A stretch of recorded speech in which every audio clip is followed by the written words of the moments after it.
ibadah remaja untuk kali ini.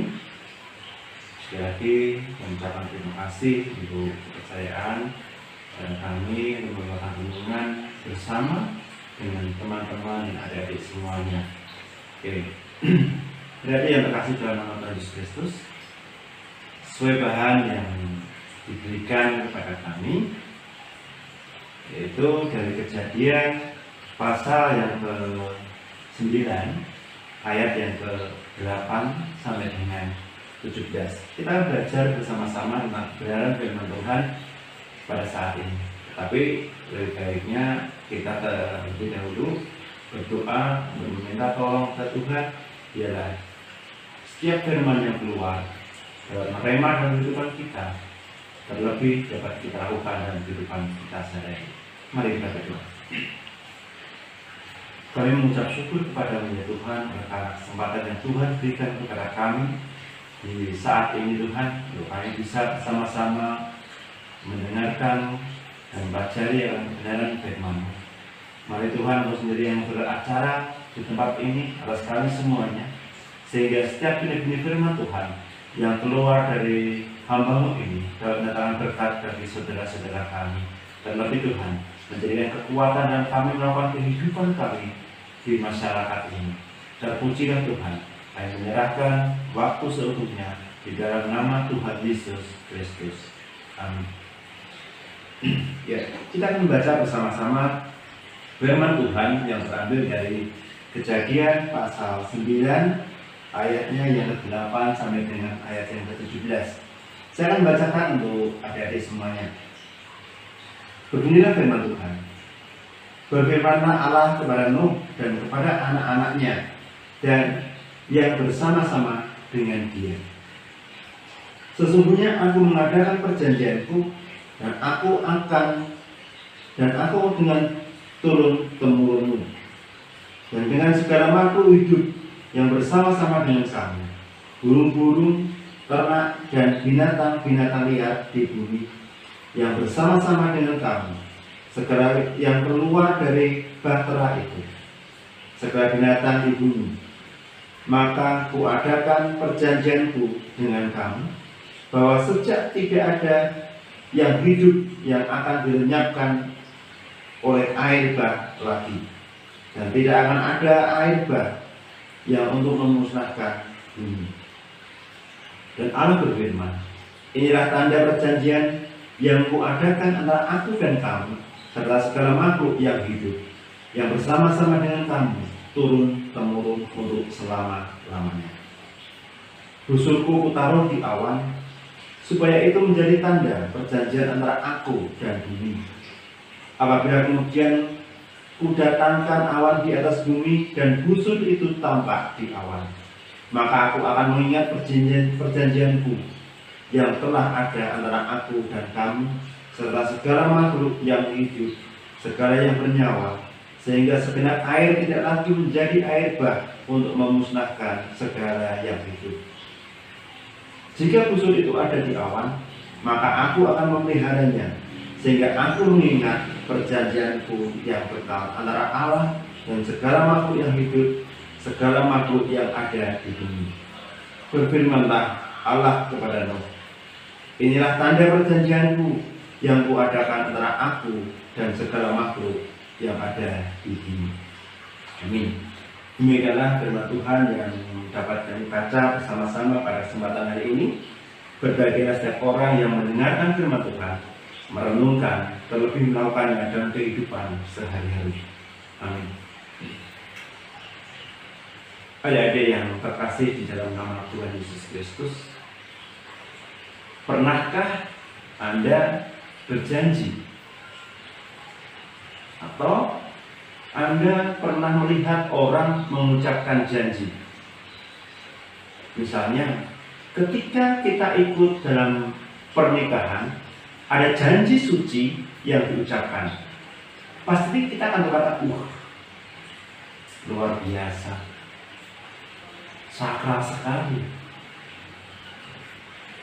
Atau ketika kita, ada saudara kita yang mengucapkan ikrar janji ketika ia setia terhadap tanah air menjadi seorang prajurit, kita akan merasa bangga.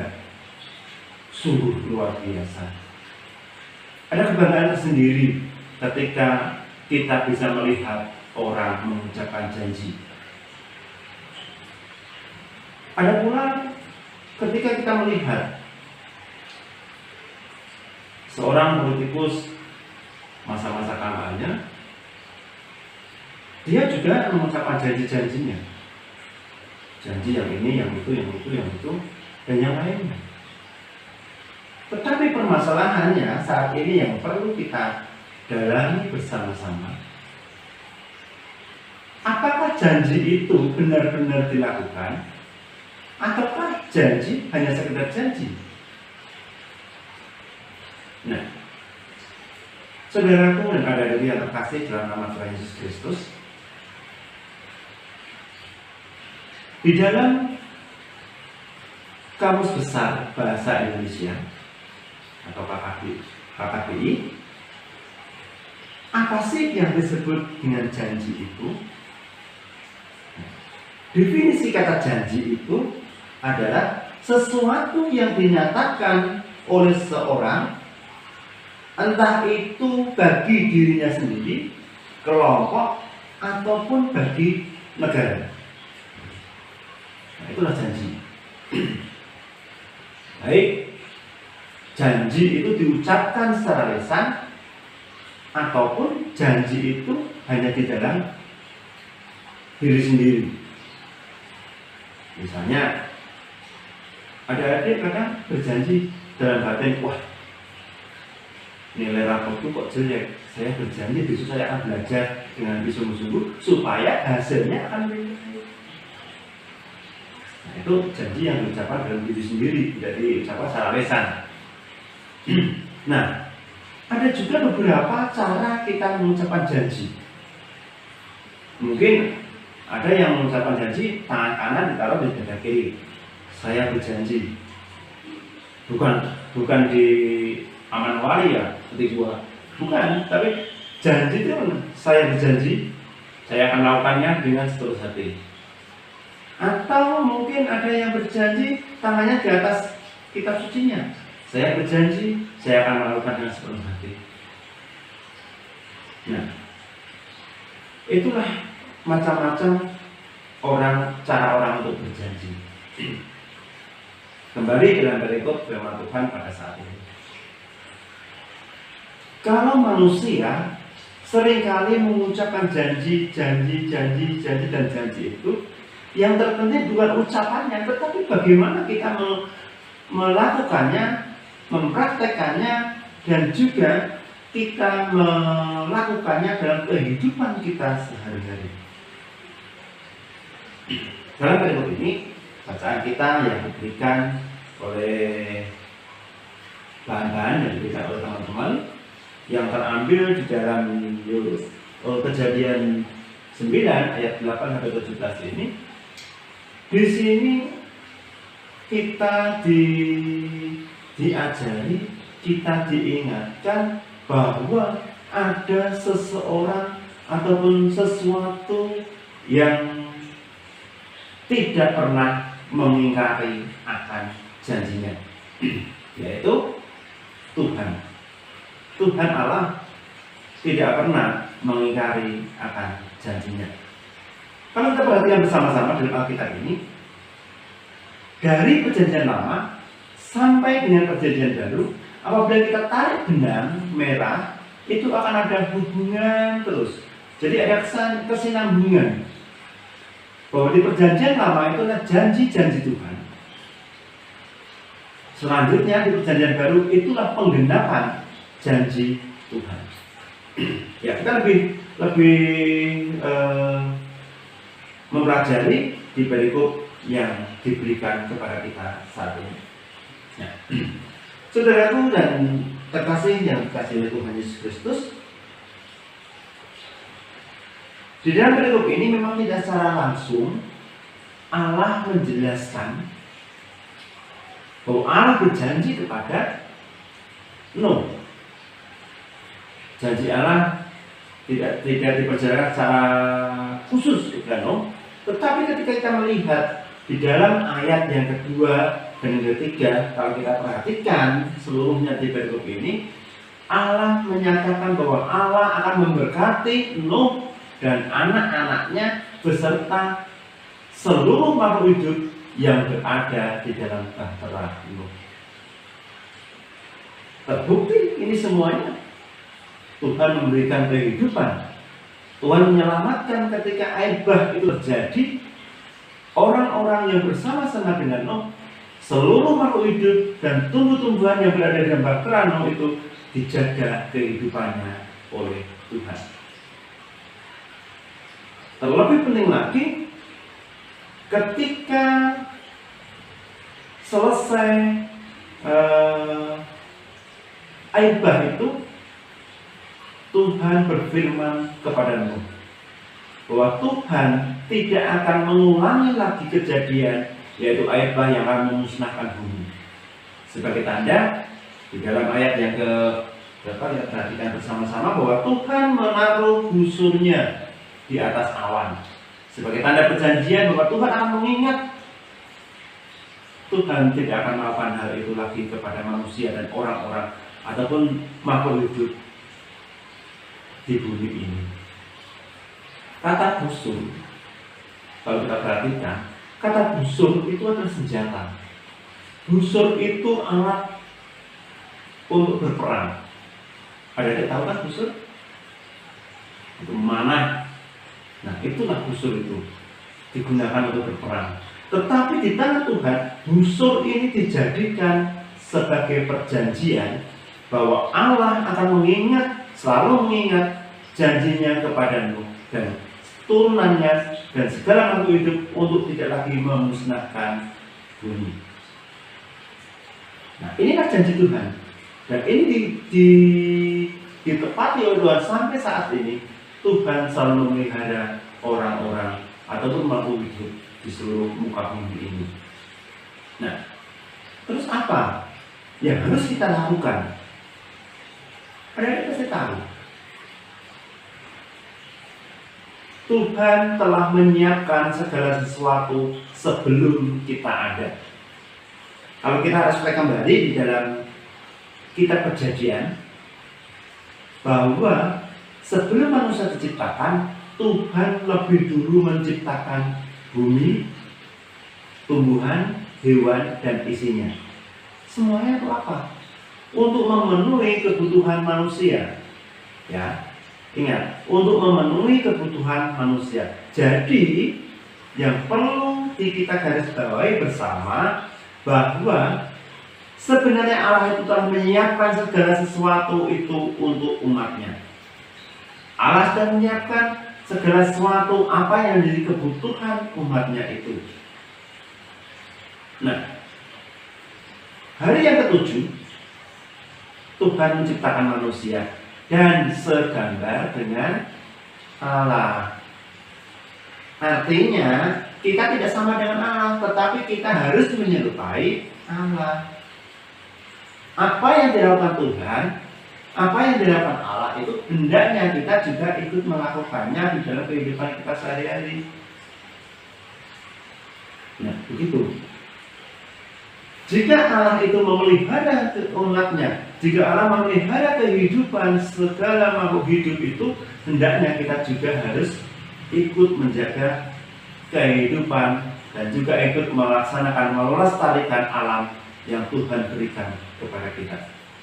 Seperti judul yang diberikan kepada kami, menghidupi janji Allah. Ketika Allah berjanji, Allah menepati, kita sebagai anak-anak Tuhan, kita sebagai gambaran Allah, kita juga harus ikut melestarikan kehidupan di bumi ini. Jangan berpikir sekarang ya untuk sekarang. Jangan berpikir hari ini ya saya selesaikan hari ini. Mari kita belajar bersama-sama. Kalau kita mendapatkan hari ini, kita bisa merasakan hari ini yang begitu indah, kita harus juga memikirkan untuk hari berikutnya. Karena kehidupan ini berkesinambungan. Kehidupan ini akan berjalan terus. Sekarang ada, besoknya ada, lusanya ada, terus begitu terus. Sehingga apa yang kita lakukan, kita harus menjaga dan melestarikan kehidupan ini, termasuk alam. Kita harus berdamai dengan alam. Ada yang terkasih dalam nama Tuhan Yesus Kristus, Anda pasti tahu, dan Anda sebagai anak-anak Tuhan yang masih energik, masih kuat, masih mempunyai pikiran yang luas, panjang, mari kita berusaha untuk menciptakan segala sesuatu yang itu lebih baik lagi. Hari ini baik, tapi hari besok akan lebih baik lagi daripada hari ini. Ini harapan kami, harapan kita semua. Sehingga kehidupan ini akan berkesinambungan, tidak berhenti di sini. Sebagai contoh, sekarang udah aja sebagai contoh. Kalau hari ini Anda memotong pohon, besok pohon itu sudah tidak ada lagi. Besoknya juga tidak ada lagi. Bagaimana mungkin kalau kita tidak menanam akan tumbuh pohon lagi? Bagaimana mungkin kalau kita tidak menanam, keturunan kita nanti akan memanfaatkan, akan bisa memakai pohon itu? Tidak mungkin. Kalau kita perhatikan bersama-sama, banyak sekali penebang-penebang hutan yang tidak memikirkan akan kehidupan yang akan datang. Mereka hanya berpikir untuk keperluan mereka sendiri. Mereka hanya berpikir untuk keperluan kantornya. Mereka berpikir untuk gengsinya sendiri tanpa memikirkan bahwa nanti kehidupan itu akan musnah ketika tidak akan dilanjutkan lagi. Nah, mari dari firman ini kita akan belajar bersama-sama. Kita harus berdamai dengan alam. Ketika Tuhan memelihara umatnya, memelihara kehidupan makhluk hidup, kita pun harus belajar bersama-sama untuk memelihara itu. Kita harus berdamai dengan alam, kita harus berdamai dengan masyarakat, dan kita harus berdamai dengan keadaan. Ya, itulah kenyataan hidup yang harus kita jalani. Mau tidak mau, kita harus mau melakukan itu sebagai anak Tuhan. Kalau bukan kita, siapa lagi? Kalau bukan sekarang, kapan lagi kita akan melakukan hal itu? Mari kita berbenah diri, berawal dari diri sendiri. Kita mulai melangkah hal-hal yang lebih baik itu. Firman Tuhan mengatakan, penuhilah bumi, usahakanlah untuk lebih baik lagi. Maka kita sebagai anak Tuhan harus belajar untuk bisa mengusahakan itu lebih baik lagi. Kalau saat ini Tuhan mengajarkan berdamai dengan orang lain, kalau saat ini Tuhan mengajarkan berdamai dengan masyarakat, berdamai dengan alam, mari kita berdamai dengan keadaan kita. Sebagai penutup renungan kita harus berdamai dengan keadaan seperti ini.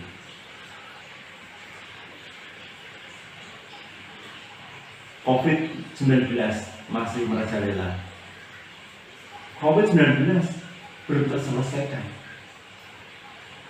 Bermula dari diri kita, berawal dari kemauan kita.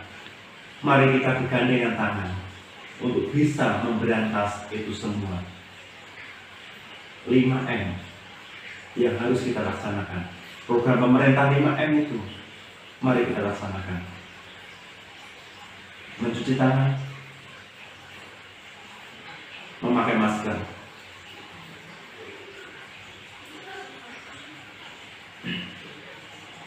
mengurangi berkerumun, mengurangi mobilitas.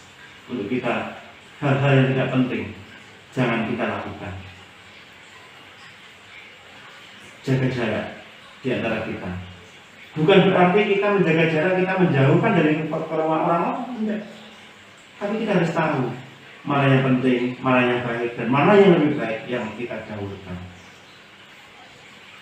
Selamat berdamai dengan alam, selamat berdamai dengan keadaan. Tuhan Yesus memberkati. Amin.